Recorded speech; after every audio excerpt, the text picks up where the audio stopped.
It's gonna be quite a month for game releases, so expect plenty of before you buy videos from me, your old pal Jake. But for now, buckle up real quick because we gotta break down the 10 best games releasing in October 2017. Starting off with number 10, we have Gran Turismo Sport for PlayStation 4. This is dropping at the start of the month, and honestly, this is a game that I kind of forgot was happening, but now that I remember it is, it's good, because Gran Turismo Sport is kind of like a staple for PlayStation, and I think people forget just how hardcore this game is. This is like a racing sim-ass racing game, if I've ever seen one. However, though, it's been a while since we have gotten a Gran Turismo game, and we've seen a lot of really great innovations in the genre, so I'm curious to see what this is gonna have. It's gonna have a campaign mode this time around, though, much more robust online, with Sony themselves talking up a more equal and balanced matchmaking, and just lots of hardcore simulation stuff, a driving school that really kind of gives you the ins and outs of actually how to drive, a circuit experience that lets you learn how to drive some of the most difficult sections of the world's most famous racetracks, and these Gran Turismo games are so hardcore, it's gonna teach you stuff like learning the signals, the flags, and all these different safety protocols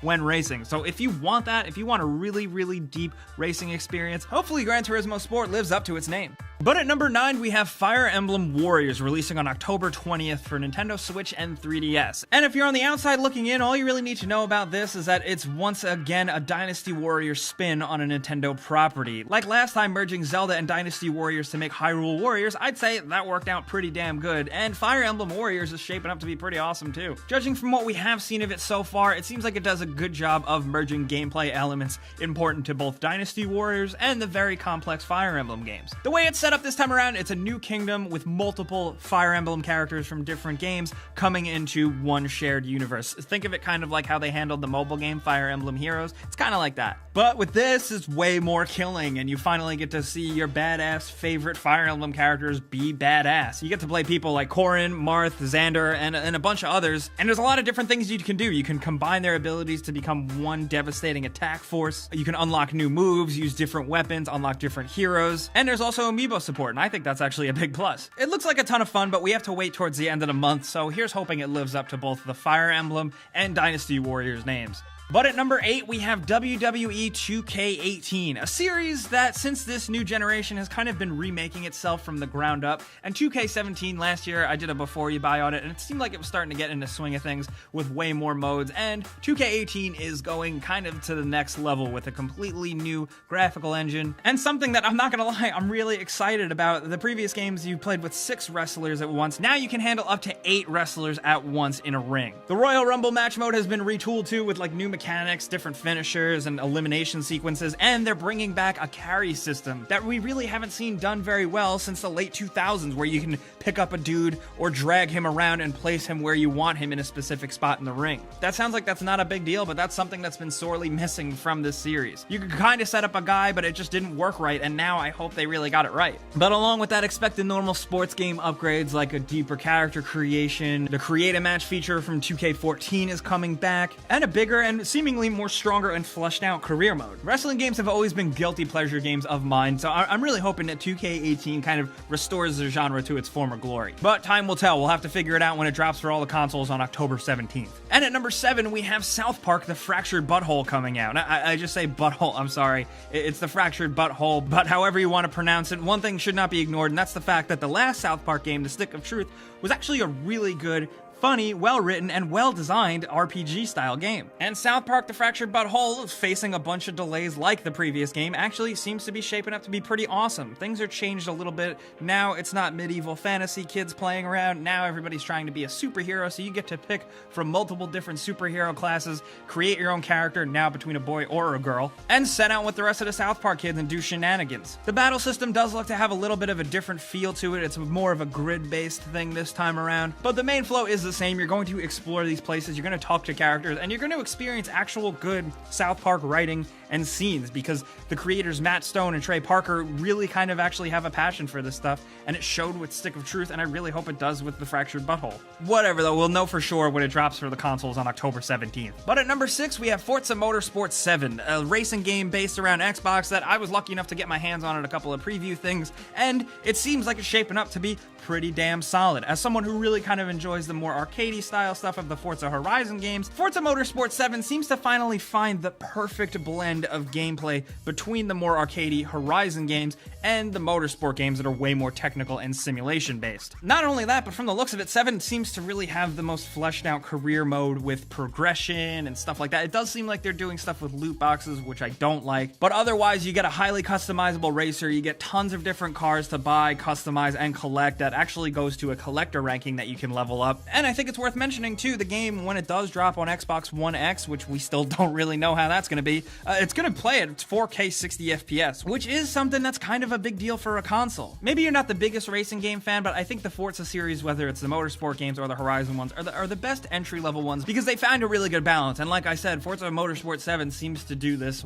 very, very well. And at number 5, we have The Evil Within 2 dropping on PC, Xbox, and PS4 with a release date of Friday the 13th, which is very okay. Good job, guys. The Evil Within 2, from what I have seen of it, does seem to be more of like a refinement type of thing. Every aspect of The Evil Within from the original has been kind of taken apart and rebuilt to create a better experience. The game looks 10 times better, the environments are a bit more open, there's a bit more to do within those environments, and combat feels a little stronger. With a game like this though, you really don't know how it's going to turn out until you play it, because The Evil Within, the first one was really weird, and first impressions were pretty bad, but the final game turned out to be pretty damn awesome. I'm very curious to see how they're going to approach it this time, seeing as the first game was such an homage to so many good horror elements. I'm excited to see if The Evil Within 2 tries to go its own way and really create its own new horror tropes. Since it is behind the mind of one of the founders of survival horror, I really hope this thing really takes survival horror to the next level, even more than the first game did. Not only that, the presentation and story, just judging from the trailers and the gameplay we have seen, looks pretty insane. The story setup this time around is the same main character, but he's trying to find his missing daughter, and the stakes just generally seem higher. But we won't really know exactly how it feels until we get our hands on it on Friday the 13th.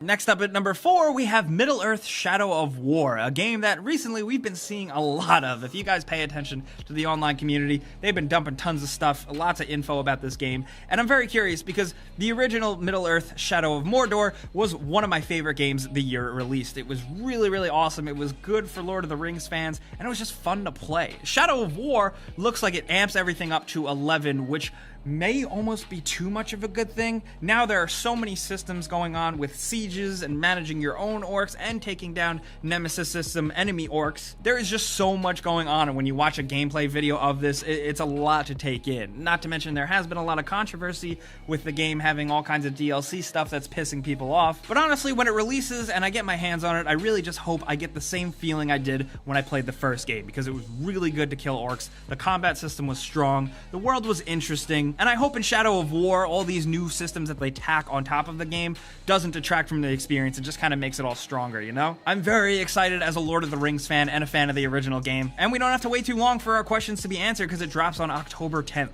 But at number 3, we have Wolfenstein 2, The New Colossus, another game after Shadow of War that is a follow-up to one of my favorite games I played the original year of its release. Wolfenstein 2, New Colossus puts you in the shoes of BJ once again. He's kind of like reawakened from the end of the last game. I'm not going to tell you what happened. You should absolutely play it because it's a good-ass shooter, and this one looks to be the same. I have gotten my hands on this at a couple of preview things, and I will say, playing the early levels, it just seems like more Wolfenstein, which I don't think is a bad thing at all. I'm very curious to see what else the game is going to do to innovate, and it seems like here what they're really doing is amping up the story and characters. Now, the previous game, Wolfenstein: The New Order, did a really good job of towing the line between being like super serious, grim, dark, murdery, and also being kind of ridiculous and over the top and a little bit of bullshit. It towed that line perfectly, and I really, really hope that Wolfenstein 2 does the same thing. Judging from what we have seen so far, it does seem like it's going to be doing a good job. Basically, the Nazis have taken over America, and it's up to a band of rebels to fight and take it back. That just sounds like a good old-fashioned video game story if I've ever heard one, but thankfully coupled with that, there's lots of killing and shooting, which does feel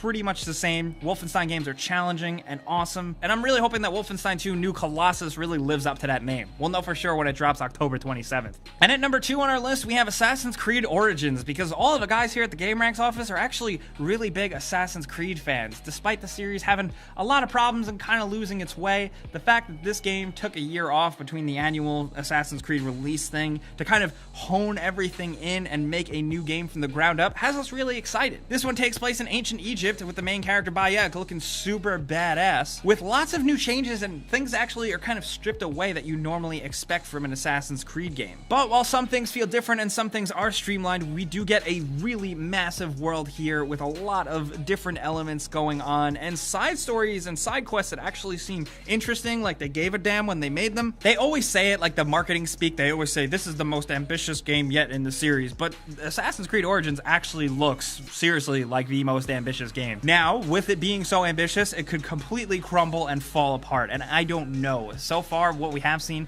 the frame rate doesn't always look so hot, but I hope the core game itself is still really fun. I don't know, what are you guys thinking? How do you feel? We'll know because this also drops at the end of the month on October 27th. But at number 1, speaking of potentially awesome games dropping on October 27th, we have Super Mario Odyssey. This is just a game that a lot of us are really looking forward to the most in October because it looks damn fantastic. We've been getting new trailers and new bits of gameplay here and there, and Super Mario Odyssey just looks like it really expands upon what we've gotten from 64, Mario Sunshine, and the Galaxy games, and kind of taking everything to a new level. It's kind of pulling a Breath of the Wild, where it's adding some conventional elements to the game that Nintendo usually doesn't go for, like now Mario is going to be customizable, which is very weird, but it also looks like a ton of fun. It's a simple game, it's a Mario game, you run around, you explore these new, bigger worlds, and you jump and you do stuff. But I don't know, I can't quite put my finger on it, but the game just looks so damn endearing, and we can't wait to get our hands on it. Those are the games we're looking forward to the most this month, but we got a couple of bonus games. Most notably, Destiny 2 is finally dropping for PC on October 24th, and I know a lot of people, a lot of PC gamers have actually been looking forward to that.